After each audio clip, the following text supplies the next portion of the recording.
నమస్తే వార్తలకి స్వాగతం. వివరాల్లోకి వెళితే స్వర్ణాంధ్ర 2047 సంకల్పంలో భాగంగా స్వచ్ఛాంధ్ర కార్యక్రమం ప్రతి నెల 3వ శనివారం రోజు జరుపుకుంటున్నామని, ప్రతి కార్యక్రమం స్ఫూర్తివంతంగా ఉండేందుకు నెల నెల ఒక్కో థీమ్ ను ఎంచుకుని నిర్వహిస్తున్నామని ఆంధ్రప్రదేశ్ ముఖ్యమంత్రి నారా చంద్రబాబు నాయుడు సామాజిక మాధ్యమం వేదికగా పేర్కొన్నారు.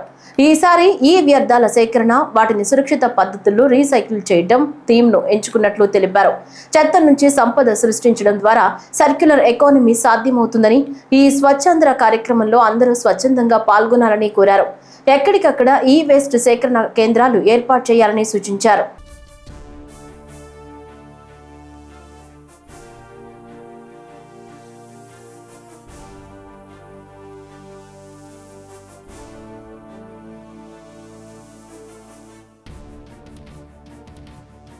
గుంటూరు జిల్లా టీడీపీ కేంద్ర కార్యాలయంలో నిర్వహించిన గ్రీవెన్స్ కార్యక్రమానికి ప్రజల నుంచి విశేష స్పందన వస్తుంది.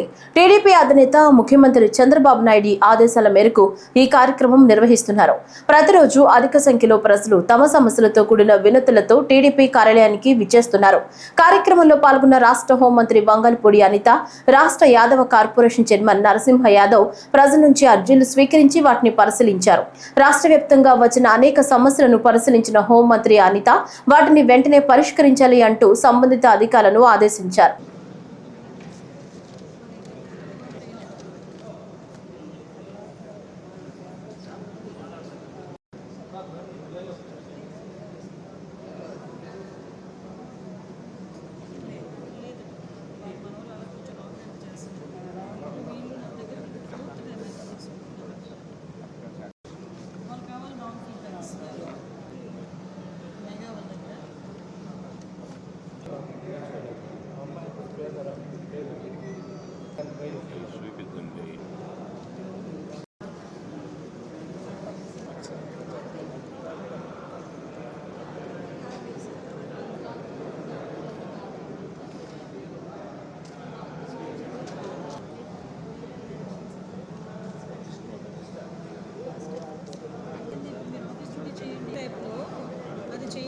చేసిన తర్వాత ఆయన ఓకే నాకు ఆఫీస్కి సబ్మిట్ చేయండి, డీసీపీ ఆఫీస్లో సబ్మిట్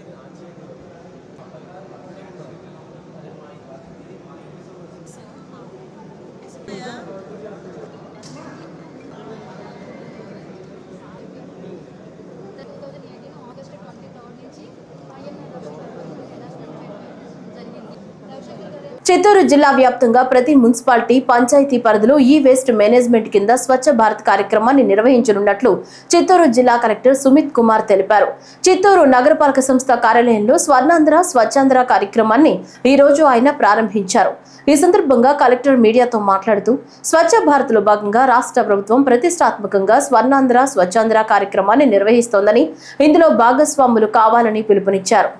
ప్రతి నెల గవర్నమెంట్ ఆదేశం వరకు ఒక శానిటేషన్ థీమ్ ఘోషిత చేయడం జరుగుతుంది.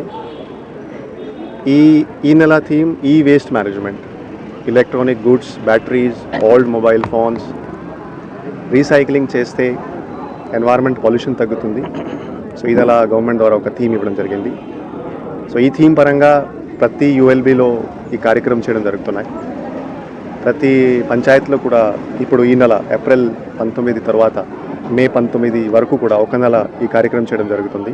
ఈ కార్యక్రమం ముఖ్య ఉద్దేశం ఈ వేస్ట్ ఏమేమి జనరేట్ అవుతుంది, ఆ ఈ వేస్ట్ నుంచి మన ఎన్వైరన్మెంట్కి ఏమేమి హాని ఉంటుంది, అక్కడ సిటిజన్స్కి అవేర్నెస్ ఉండాలి, పొల్యూషన్ కూడా తగ్గాలి. సో ఈ సందర్భంగా ప్రతి యుఎల్బిలో, ప్రతి ఒక్క సెక్రటేరియట్ వార్డ్లో ఒక కియోస్క్ ఎస్టాబ్లిష్ చేయడం జరుగుతుంది. ఈ కియోస్క్లో ఎవరైనా బేసిక్లీ రావచ్చు, వాళ్ళు ఈ వేస్ట్ ఈ కియోస్క్లో జమ చేసుకోవచ్చు. శ్రీకాకుళం జిల్లా నుంచి ఉపాధి కోసం మస్కట్ వెళ్లి అక్కడే చిక్కుకున్న కార్మికుల సమస్యపై కేంద్ర పౌర విమానయాన శాఖ మంత్రి కింజారపు రామ్మోహన్ నాయుడు స్పందించారు. మస్కట్ లో పనిచేస్తున్న 9 మందికి కంపెనీ యాజమాన్యం కొంతకాలంగా ఎటువంటి జీతం ఇవ్వకుండా ఇబ్బందులు పెడుతుండటంతో కేంద్ర మంత్రి రామ్మోహన్ నాయుడు అక్కడి కార్మికులతో వీడియో కాల్లో మాట్లాడి వారికి ధైర్యం చెప్పారు. సంబంధిత అధికారులతో మాట్లాడి వారిని త్వరితగతిన స్వదేశానికి సురక్షితంగా తీసుకురావడానికి అవసరమైన చర్యలు చేపడతామని హామీ ఇచ్చారు. నమస్తే అమ్మా, ఏంటి ఇష్యూ అయింది?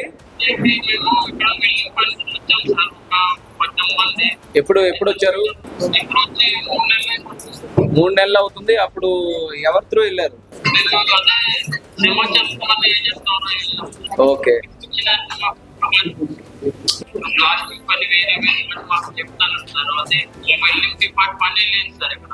ఓకే ఓకే ఓకే ఇప్పుడు తెలిసింది. ఈ రోజు సార్ కూడా చంద్రబాబు నాయుడు గారు కూడా ఫాలోఅప్ చేయమన్నారు తొందరగా వీలైతే. ఇప్పుడు మెయిన్ ఏంటి మనకి అక్కడ ఇబ్బంది, తొందరగా ఇటు మళ్ళీ ఇండియా రావడానికేనా?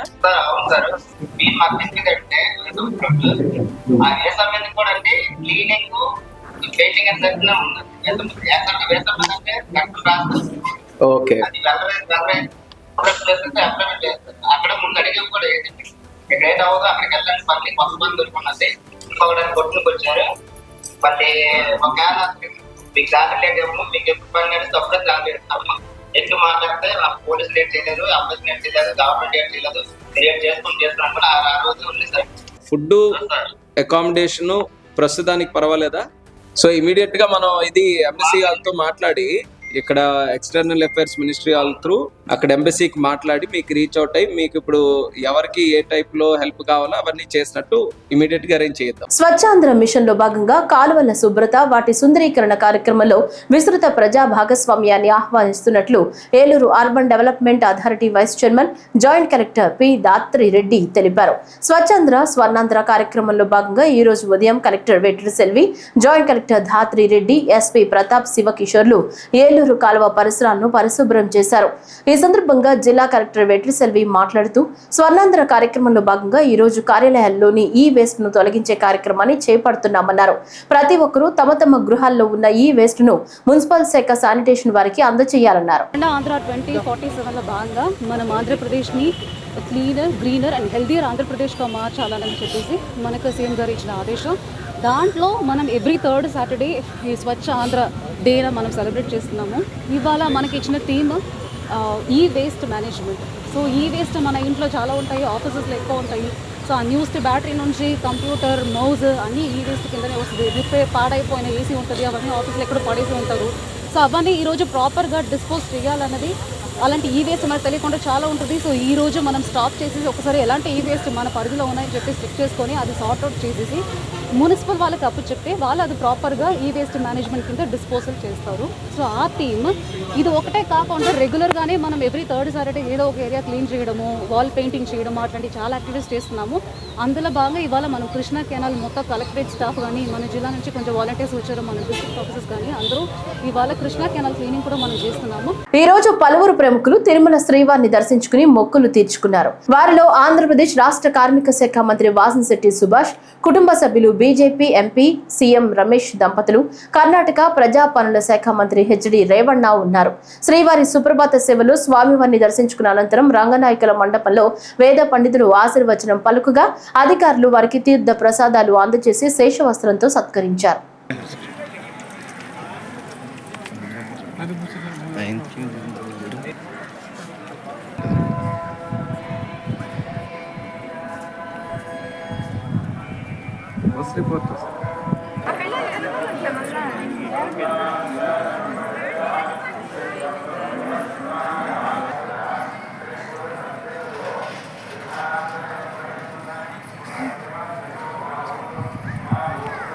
మన ఇళ్లు, మన వీధి, మన గ్రామంలోని పరిసరాలను శుభ్రంగా ఉంచుకోవాల్సిన బాధ్యత ప్రతి ఒక్కరిపై ఉందని శాప్ చైర్మన్ రవినాయుడు తెలిపారు.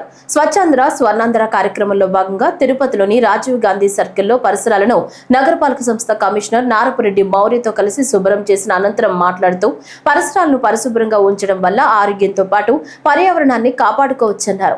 ప్రతి ఒక్కరూ బాధ్యతగా స్వర్ణాంధ్ర స్వచ్ఛాంధ్రలో భాగస్వామ్యులు కావాలని ఆకాంక్షించారు. సమాజ హితం కోసం, నవ సమాజాన్ని స్థాపించడం కోసం 95 నుంచి అటు జన్మభూమి అయితేనేమి, పారిశుద్ధ్యం కావచ్చు, పరిశుభ్రత కావచ్చు, దాంతోపాటు ఈరోజు మన గౌరవ కమిషనర్ గారు చెప్పినట్టు వేస్ట్ ఈరోజు ల్యాప్టాప్స్ కావచ్చు, లేకపోతే ఎలక్ట్రానిక్స్ ఐటమ్స్ కావచ్చు, ఏదైతే ఈ వేస్ట్కి సంబంధించిన ఏదైతే ఉందో ఆ పరికరాలన్నీ కానీ మళ్ళీ ఎక్కడంటే అక్కడ పడేసి దానివల్ల కలుషితమయ్యే పరిస్థితి నెలకొనింది.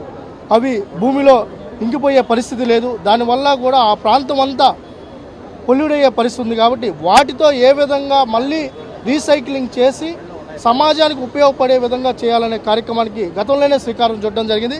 దానిలో భాగంగానే మీరు అందరూ చూసే ఉంటారు, మున్సిపల్ పార్క్స్ కావచ్చు, పెద్ద పెద్ద పార్కుల్లో కూడా ఈ వేస్ట్ మేనేజ్మెంట్ ఐటమ్స్ అన్నీ తీసుకొని వాటితో ఒక బొమ్మలు కావచ్చు, లేకపోతే జంతువుల యొక్క ఆకృతి కావచ్చు, ఇతర వస్తువులను ఒక కళాత్మకంగా వాటిని తయారు చేసే కార్యక్రమానికి కూడా ఆ రోజు శ్రీకారం చుట్టింది. దాన్ని మళ్ళీ కొనసాగించాలని చంద్రబాబు నాయుడు గారు ఆదేశించడం, మంత్రి నారాయణ గారు మున్సిపల్ శాఖ ఆధ్వర్యంలో ఈ కార్యక్రమం ఈరోజు జరుగుతుంది తిరుపతిలో. రాష్ట్ర అభివృద్ధి కోసం నిరంతరం పాటుపడుతున్న ముఖ్యమంత్రి నారా చంద్రబాబు నాయుడు ఆరోగ్యం కోసం మృత్యుంజయ హోమం నిర్వహిస్తున్నట్లు రాష్ట్ర దేవాదాయ శాఖ మంత్రి ఆనం రామనారాయణ రెడ్డి తెలిపారు.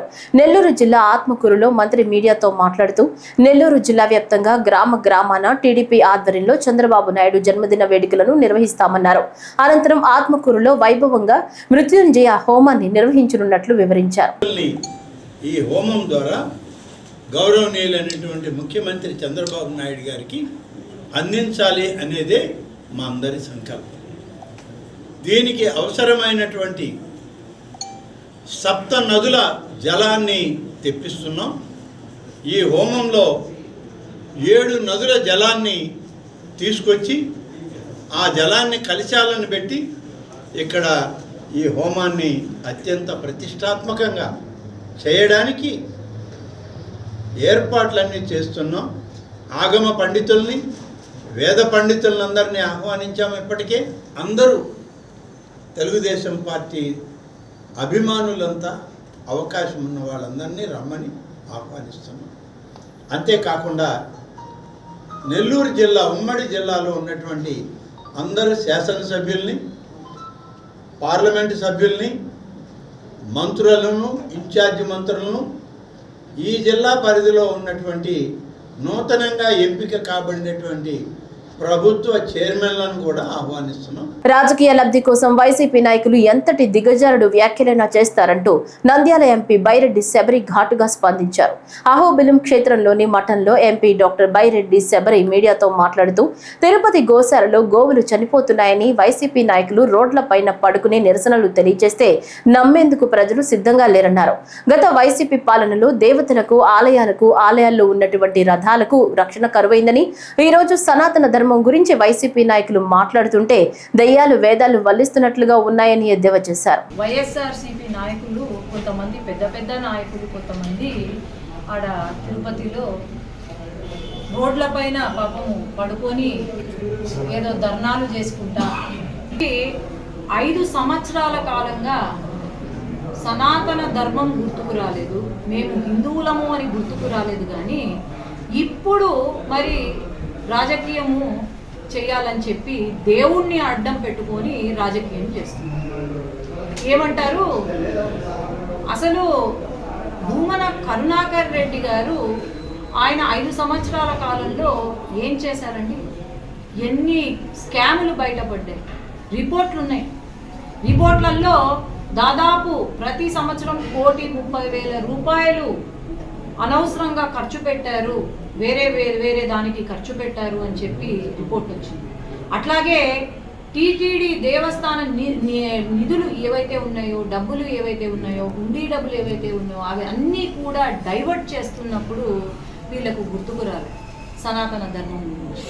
అసలు రాడికల్ సంస్థలో ఉంటూ భూమన కరుణాకర్ రెడ్డి ఒకప్పుడు వెంకటేశ్వర స్వామి నల్లరాయి చెప్పుతో కొడితే ఏమవుతుంది అన్న వ్యక్తి నిన్న బొట్టు పెట్టుకొని ఏదో నేను హిందూవాదిని, హిందుత్వ సనాతన ధర్మం అని మాట్లాడుతుంటే మరి చాలా విచిత్రంగా ఉంది. ముఖ్యమంత్రి అమరావతిలో క్రీడా విశ్వవిద్యాలయాన్ని ఏర్పాటు చేయడానికి అన్ని ప్రయత్నాలు చేస్తున్నారని బెజవాడ ఎంపీ కేశినేని శివనాథ్ వెల్లడించారు.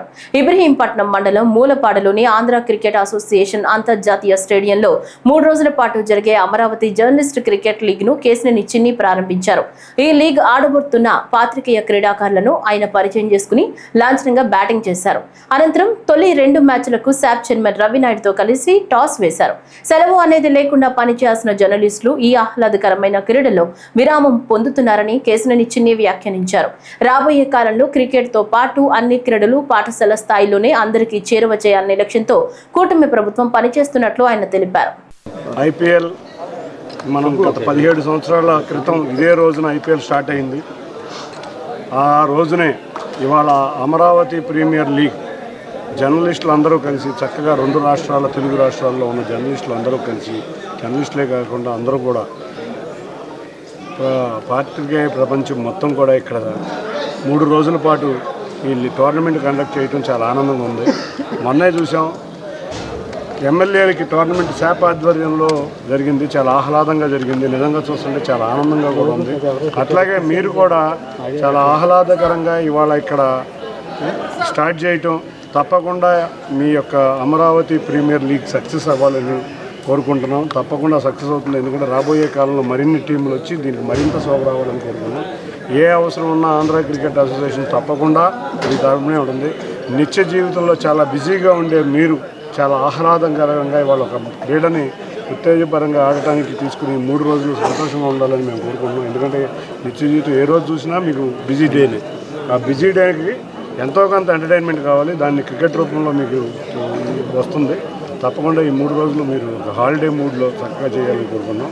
అన్నిటికన్నా ముఖ్యంగా ఆంధ్ర క్రికెట్ అసోసియేషన్ తరఫున ఎటువంటి అవసరాలు ఉన్నా క్రికెట్కి సంబంధించిన మీ అమరావతి ప్రీమియం లీగ్కి మేము అందరం ముందుంటామని తెలియజేస్తున్నాం. ఈ ప్రాంతం రేపు రాబోయే కాలంలో క్రీడా రాజధానిగా పేరు పొందే ప్రాంతంలో మీరు ఇవాళ ఏపీఎల్ ప్రీమియర్ లీగ్ చేయబోతున్నారు. తప్పకుండా ఈ ప్రాంతంలో చక్కటి స్టేడియంలు, అంతేకాకుండా చక్కటి స్పోర్ట్స్ సిటీ వచ్చి స్పోర్ట్స్ యూనివర్సిటీ కూడా వచ్చే విధంగా గౌరవ ముఖ్యమంత్రి నారా చంద్రబాబు నాయుడు తీవ్రంగా కృషి చేస్తున్నారు. ఆ కృషిలో భాగంగానే మన గౌరవ మంత్రి నారా లోకేష్ గారు బీసీసీఐతో మాట్లాడి మన జైషా గారు ఐసీసీ చైర్మన్ జైషా గారితో కూడా మాట్లాడి ఇక్కడ మంచి స్టేడియం కావాలని అడిగారు. తప్పకుండా సహకరిస్తామని వారు చెప్పారు ప్రిలిమినరీగా.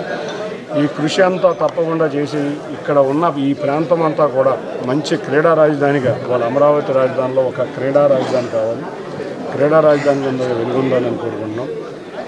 ఈ ప్రాంతం చూస్తే చాలా చక్కగా అందంగా కొండలు కానీ ఒకవైపు నది ప్రవేశించే ప్రాంతం. ఈ క్రీడా రాజధాని దేశంలో అత్యుత్తమ క్రీడా రాజధానిగా వెలుగొందాలని మేము అందరి ఆశ. తప్పకుండా వెలుగొందుతుంది. మీ అందరి సహాయ సహకారాలతో రేపు రాబోయే కాలంలో ఆంధ్రప్రదేశ్ని క్రీడాంధ్రప్రదేశ్గా చేసే విధంగా శాప్ ఆధ్వర్యంలో రవినాయుడు గారి ఆధ్వర్యంలో కూటమి ప్రభుత్వం ప్రజాస్వామ్యాన్ని ఖూనీ చేసిందని వైఎస్ఆర్సీపీ నేతలు ఆగ్రహం వ్యక్తం చేశారు. కుట్రలు కుతంత్రాలతో కూటమి సర్కార్ మేయర్ పీఠం కైవసం చేసుకుందని ఆరోపించారు. కూటమి పాలనలో ధర్మం వద, సత్యం చెరలో పడిపోయిందని ఆవేదన వ్యక్తం చేశారు. విశాఖ మేయర్ పీఠం కూటమి గెలుపుపై వైఎస్ఆర్సీపీ నేతలు స్పందించారు. ఈ క్రమంలో వైఎస్ఆర్సీపీ ఉత్తరాంధ్ర రీజనల్ కోఆర్డినేటర్ కురసాల కన్నబాబు మీడియాతో మాట్లాడుతూ యాదవ మహిళకు వైఎస్ జగన్ మేయర్ పదవి ఇచ్చారని, కూటమి ప్రభుత్వం ప్రజాస్వామ్యాన్ని ఖూనీ చేస్తుందని, కుట్రలు కుతంత్రాలతో కూటమి సర్కార్ మేయర్ పీఠం కైవసం చేస్తుందని, పార్టీ మారని వైఎస్ఆర్సీపీ కార్పొరేటర్లను బెదిరించాలని చూస్తున్నారని, చావు బతుకుల మధ్య కూటమి సర్కార్ మ్యాజిక్ ఫిగర్ కు చేరుకుందన్నారు. ఈరోజు ఈ అవిశ్వాస తీర్మానం ముగిసింది.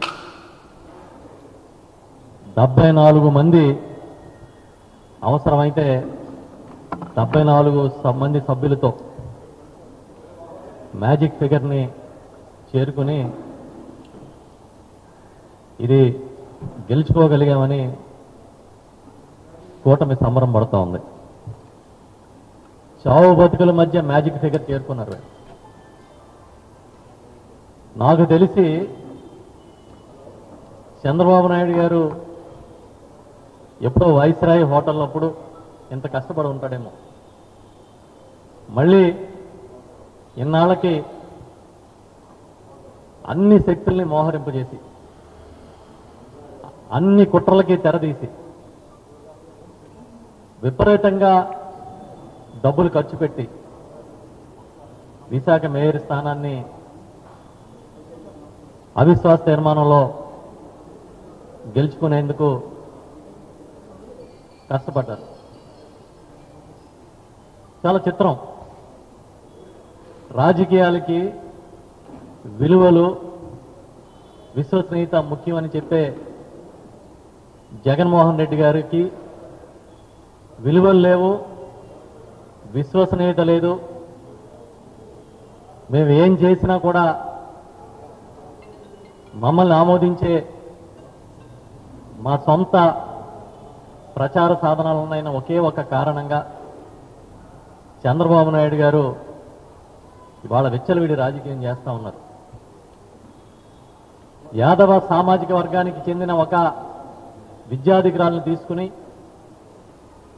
ఏ రాజకీయ నేపథ్యం లేకపోయినా కూడా విశాఖపట్నం లాంటి ప్రతిష్టాత్మకమైన కార్పొరేషన్కి మేయర్గా కూర్చోబెట్టిన జగన్మోహన్ రెడ్డి గారికి కుట్రలకి కుతంత్రాలకి తెరదీసి ఒక బీసీ మహిళని ఇవాళ ఆ సీట్లోంచి దింపేసిన చంద్రబాబు నాయుడు గారికి మధ్య ఎంత తేడా ఉందో ఇవాళ ఈ రాష్ట్రంలో ఉన్న అన్ని వర్గాలకి అర్థమైందని మేము అనుకుంటూ ఉన్నాం. ఒక మహిళ పట్ల అత్యంత దారుణంగా వ్యవహరించిన దాచేపల్లి సిఐ పొన్నూరు భాస్కర్ పై వెంటనే చర్యలు తీసుకోవాలని డిమాండ్ చేశారు మాజీ మంత్రి అంబటి రాంబాబు.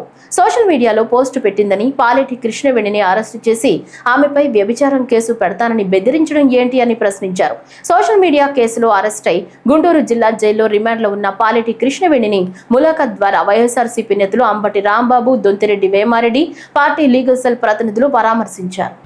మాజీ ఉపరాష్ట్రపతి వెంకయ్యనాయుడు గారి ఇంట్లో ఒక ఫంక్షన్ సందర్భంగా కొంతమందికి ఆకుల్లోనూ కొంతమందికి కంచాల్లోనూ వెండి కంచాల్లోనూ పెట్టారు. ఇది సరైనటువంటి విధానం కాదు అనేది ఆ ట్వీట్ సారాంశం.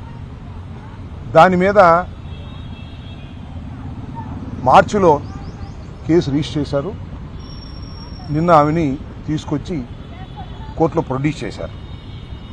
ఇవాళ మాకు లోపలికి వెళ్ళినప్పుడు అర్థమైంది ఏంటంటే, మేము ముగ్గురం లోపలికి వెళ్ళాం. మాధవి గారు అడ్వకేట్ గారు, అదేవిధంగా వేమారెడ్డి గారు మంగళగిరి సమన్వయకర్త. మేము వెళ్ళినప్పుడు ఆమె పాపం బావురుమని ఏడ్చేసింది. ఏడ్చి ఆమె చెప్పిన మాటలు వింటే మాకు కూడా కళ్ళ నీళ్ళ పర్యంతం అయ్యాం. ఆమె చెప్పింది ఏంటంటే, సాయంత్రం 5:30కి అరెస్ట్ చేశారు. అక్కడి నుంచి సుమారుగా 9-10 మధ్యలో దాచేపల్లి పోలీస్ స్టేషన్కి తీసుకొచ్చారు. అక్కడి నుంచి 3 గంటల వరకు నన్ను ఇంటరాగేట్ చేశారు. 3 గంటల తర్వాత కూడా భోజనం పెట్టలేదు, మంచినీళ్ళు ఇవ్వలేదు. 17వ తారీఖు ఉదయం మాత్రమే టిఫిన్ పెట్టారు. ఎంత దారుణమండి ఇది. పోలీస్ కస్టడీలోకి తీసుకొని 24 గంటల లోపు కోర్టులో ప్రొడ్యూస్ చేయవలసినటువంటి బాధ్యత ఉన్నప్పుడు ఆ 24 గంటల్లో మంచినీళ్లు, ఫుడ్డు ఏర్పాటు చేయవలసిన బాధ్యత పోలీస్ అధికారులకు ఉండదా? ఎంత దారుణం ఇది. 12 గంటల పైచలకు ఆమెకి భోజనం పెట్టలేదు. అనేక రకాలుగా హింసించారు. హింసించడం అంటే కొట్టారా అని అడిగాం, కొట్టలేదు. మ్యాజిస్ట్రేట్ గారి ముందు కూడా, ఏదైతే 17వ తారీఖు సాయంత్రం మ్యాజిస్ట్రేట్ గారు ముందు హాజరుపరిచినప్పుడు కూడా ఆమె కొన్ని విషయాలు మ్యాజిస్ట్రేట్ గారి దగ్గర చెప్పింది. నన్ను ఇబ్బంది పెట్టారండి, ఫుడ్ పెట్టలేదండి, అనరాని మాటలు అన్నారండి, నోటికి చెప్పలేని మాటలు అన్నారండి అని చెప్పింది. ఇవాళ మాకు కొన్ని విషయాలు చెప్తే బాధేసింది. ఏమ్మా నువ్వేం పెద్ద గొప్ప అనుకుంటున్నావా? నువ్వు ఆ మాటలు చెప్పొచ్చో చెప్పకూడదో కూడా నాకు తెలియదు. ఎక్కడ పడితే అక్కడ పడుకునేదానివి. నీకు పెద్ద పెద్దోళ్ళు వస్తారా? ఎవడు రాడివాళ్ళ, ఏ ప్లేటర్ రాడివాళ్ళ? వస్తే నేను చూస్తాను. నీ మీద వ్యభిచారం కేసు పెడతాను, వ్యభిచారం కేసు పెట్టి లోపలేపిస్తాను ఒప్పుకోకపోతే అనేటువంటి మాటలు. భర్త పిల్లల్ని కూడా కేసుల్లో ఇరికిస్తాను, జాగ్రత్త, గంజాయి కేసు పెడతాను అని సాక్షాత్తు station house officer CI Bhaskar రావుని బెదిరించే కార్యక్రమం చేశారు. అంతే. ప్రధానమంత్రి ఆవాస్ యోజన ద్వారా పేదల సొంతింటి కలను కూటమి ప్రభుత్వం నెరవేరుస్తుందని బీజేపీ విజయనగరం జిల్లా నాయకుడు ఇమ్మంది సుధీర్ అన్నారు. విజయనగరంలో పలువురు బీజేపీ నేతలు మీడియాతో మాట్లాడుతూ, వికసిత భారత నిర్మాణంలో భాగంగా ప్రతి ఒక్కరూ సొంత ఇల్లు నిర్మించుకోవడానికి ప్రభుత్వం సాయం అందిస్తుందన్నారు. పట్టణంలో సొంత స్థలం, సొంత ఖాళీ స్థలం ఉండి ఇల్లు కట్టుకోవాలని ఆలోచన ఉన్న ప్రతి పేదవానికి ఈ పథకం ద్వారా సుమారు 3,50,000 రూపాయల ఆర్థిక సహాయం అందిస్తుందన్నారు.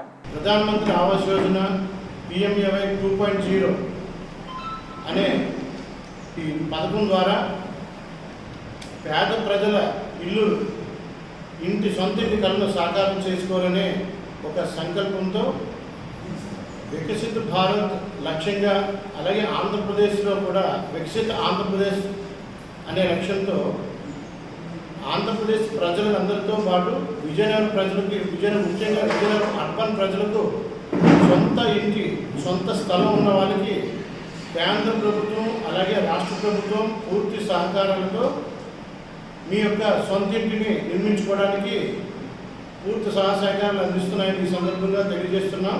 ఈ పథకం యొక్క ముఖ్య ఉద్దేశం ఏంటంటే ప్రధానమంత్రి ఆవాస్ యోజన 2.0లో కేంద్ర ప్రభుత్వం 2,50,000, రాష్ట్ర ప్రభుత్వం ₹1,00,000 పూర్తి సబ్సిడీతో మీకు ఆర్థిక సహాయం అందిస్తుందని మేము తెలియజేస్తున్నాం. కాబట్టి విజయనగరం పుర ప్రజలందరూ కూడా మీకు దగ్గరలో ఉన్న వార్డు సచివాలయాల్లో ఉన్న ఇంజనీరింగ్ సెక్రటరీని సంప్రదించి సంబంధిత డాక్యుమెంట్లు ఇచ్చి ఈ PMAY రిజిస్ట్రేషన్ ప్రధానమంత్రి ఆవాస్ యోజన పథకంలో రిజిస్ట్రేషన్ చేసుకొని జ్యోతిర్లింగ క్షేత్రమైన కేదార్నాథ్ ఆలయాన్ని భక్తుల దర్శనార్థం మే 2వ తేదీన తెరవనున్నారు. ఈ విషయాన్ని బద్రీనాథ్ కేదార్నాథ్ ఆలయ కమిటీ వెల్లడించింది.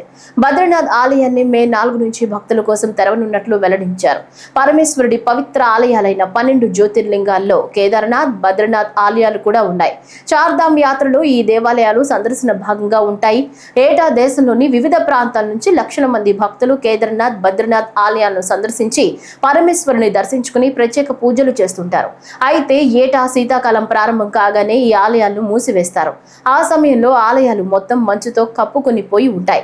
తిరిగి వేసవిలో ఈ ఆలయాల తలుపులు తెరుస్తారు.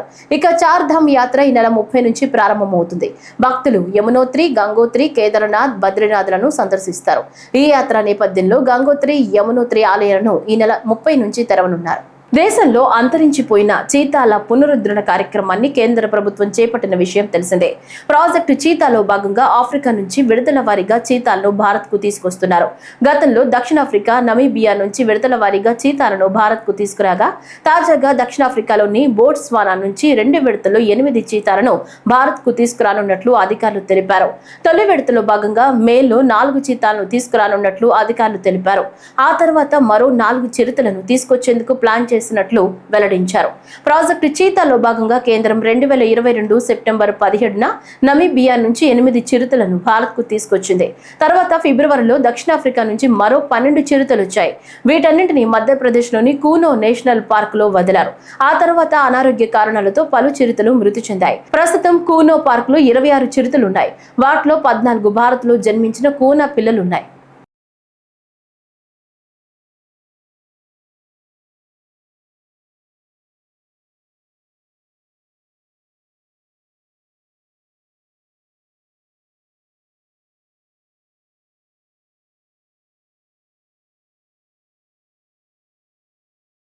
బాపట్ల జిల్లా రేపల్లె పట్టణంలోని అహ్మదియా ఎడ్యుకేషన్ వెల్ఫేర్ సొసైటీ కార్యాలయంలో మార్చిలో జరిగిన సీనియర్ ఇంటర్మీడియట్ ఫలితాల్లో వివిధ కళాశాలలో చదువుతున్న విద్యార్థులు 10 మంది ఉర్దూలో 100కు 99 మార్కులు సాధించిన సందర్భంగా విద్యార్థులను అభినందన కార్యక్రమం ఏర్పాటు చేశారు.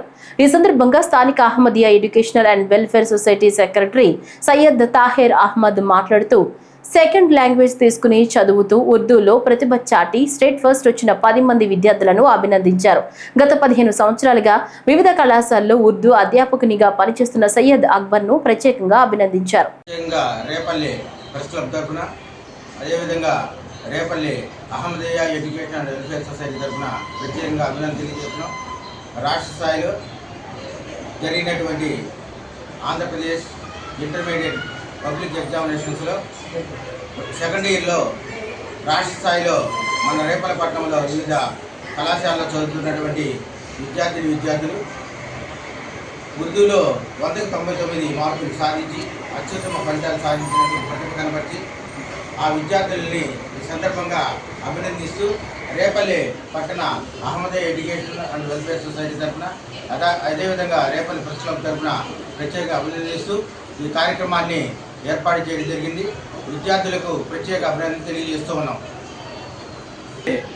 పట్టణంలో వివిధ కళాశాలల్లో ఉర్దూ అధ్యాపకుడిగా పనిచేస్తూ విద్యార్థుల అదేవిధంగా తోటి అధ్యాపకుల మన్ననలు పొందుతూ రాష్ట్ర స్థాయిలో ఎంతో మంది విద్యార్థుల్ని ఉర్దూలో అభ్యున్నతికి కృషి చేస్తూ ఉర్దూ అభివృద్ధికి తోడ్పడుతూ విద్యార్థుల్ని ఉర్దూ అనేటువంటి భాషకు వాళ్ళు ప్రాచుర్యం పొందే విధంగా తయారు చేయడానికి ముఖ్య కారకులు మన ఉపాధ్యాయులు ఉర్దూ ఉపాధ్యాయులైన అక్బర్ గారిని ప్రత్యేకంగా అభినందిస్తూ రానున్న రోజుల్లో రాష్ట్ర ప్రభుత్వం కూడా అటు కేంద్ర ప్రభుత్వం కూడా విద్యారంగంలో చేస్తున్నటువంటి సంస్కరణలో భాగంగా ఉర్దూకు కూడా ఎక్కువ ప్రాముఖ్యత ఇచ్చే విధంగా ప్రభుత్వం కృషి చేస్తున్నటువంటి ఈ తరుణంలో ఈ ఉత్తమ ఉపాధ్యాయులు కూడా అవార్డులు ఇస్తున్నటువంటి ఈ తరుణంలో మన ఉర్దూ ఉపాధ్యాయులైనటువంటి అక్బర్ గారు చేస్తున్నటువంటి విద్యారంగానికి చేస్తున్నటువంటి కృషిని అభినందిస్తూ అఖిల భారత యువజన సమైక్య 17వ జాతీయ మహాసభలు తిరుపతి నగరంలో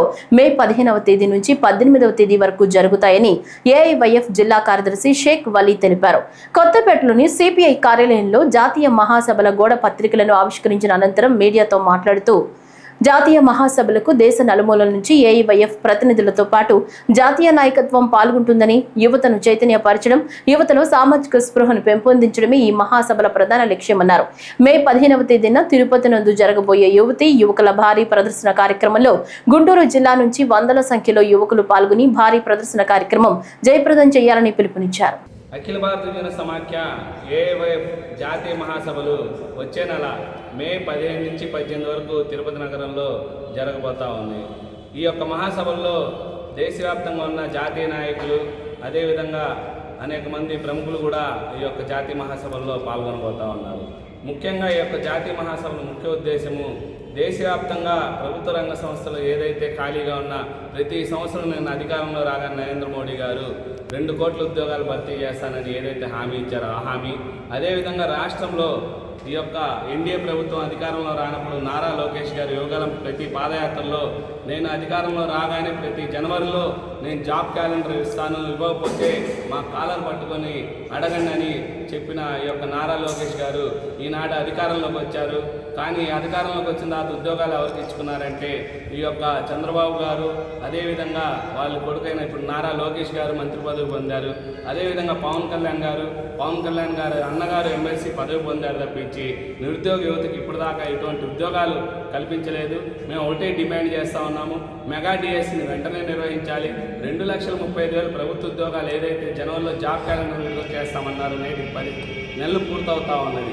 మరోవైపు చంద్రబాబు నాయుడు గారు చెప్తా ఉన్నారు, మేము నిధులు లేవు, నిధులు ఏమన్నా అవకాశం ఉంటే వచ్చి నా చెవిలో చెప్పండి అని చెప్తా ఉన్నారు. మేమే చంద్రబాబు నాయుడు గారికి ఒకటి సూచిస్తూ ఉన్నాము, మరికొద్ది రోజుల్లో నరేంద్ర మోడీ గారు అమరావతికి రానున్నారు కాబట్టి ఆ చెవిలో ఏదో మీరే చంద్రబాబు గారు నరేంద్ర మోడీ గారు చెవిలో చెప్పండి, నువ్వు కనుక ప్రత్యేక హోదా ఇవ్వకపోతే, విభజన హామీలు ఇవ్వకపోతే ఆ నరేంద్ర మోడీ గారి చెవిలో నేను మీకు మద్దతు ఉపసంహరించుకుంటానని చెవిలో చెప్పండి చాలు.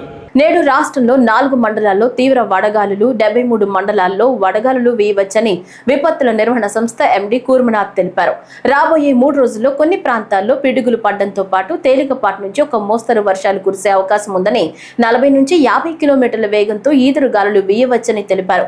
అల్లూరి సీతారామరాజు, అనకాపల్లి, కాకినాడ జిల్లాల్లో కొన్ని ప్రాంతాల్లో ఒక మోస్తరు నుంచి భారీ వర్షాలు కురిసే అవకాశం ఉందన్నారు. శ్రీకాకుళం, విజయనగరం, పార్వతీపురం, మన్యం, విశాఖపట్నం, తూర్పు గోదావరి, కర్నూలు, నంద్యాల, అనంతపురం, శ్రీ సత్యసాయి, అన్నమయ్య, వైఎస్ఆర్, అన్నమయ్య, చిత్తూరు, తిరుపతి జిల్లాల్లో తేలికపాటి వర్షాలు కురుస్తాయని వాతావరణ శాఖ తెలిపింది.